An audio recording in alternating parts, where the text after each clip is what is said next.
Hello, friends. I hope you guys are safe out there and doing well. This is Mrs. T, and I'm going to read you some stories. We're going to start with Encyclopedia Brown, and I invite you guys to help solve the mystery. Each chapter of this book has a mystery that you can solve. Please send me an email at jturhorse@valpo.k12.in.us if you think you know the answer, if you'd like a hint, or if you need to give up and have me tell you the answer. Take as many hints as you need. I'm going to start by reading you from Encyclopedia Brown, The Case of the Vanished Sculpture. The town of Idaville had a secret. From outside, Idaville looked like many seaside towns its size.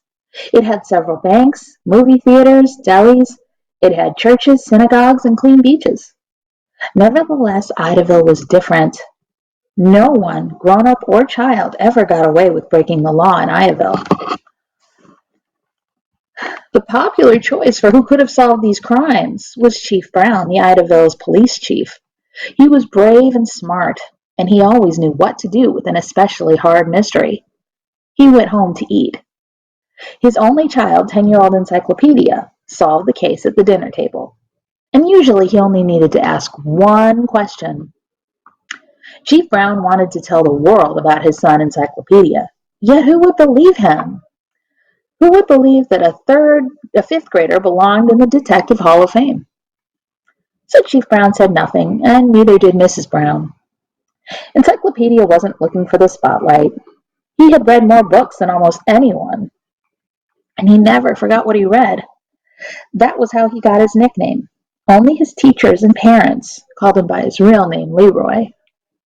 Thursday night, the Browns were having dinner, roast chicken and mashed potatoes.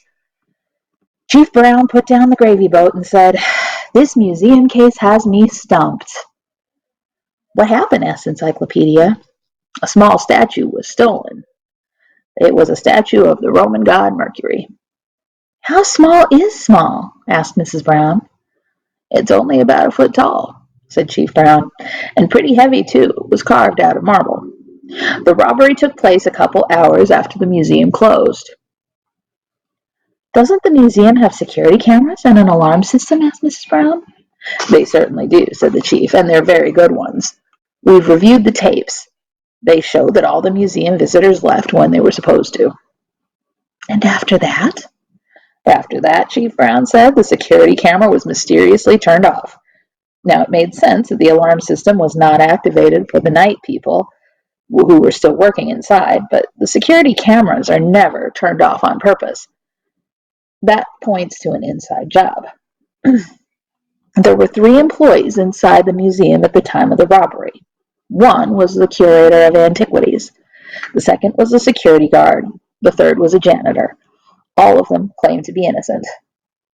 "Well, the curator would certainly know how much a statue like that was worth," said Encyclopedia.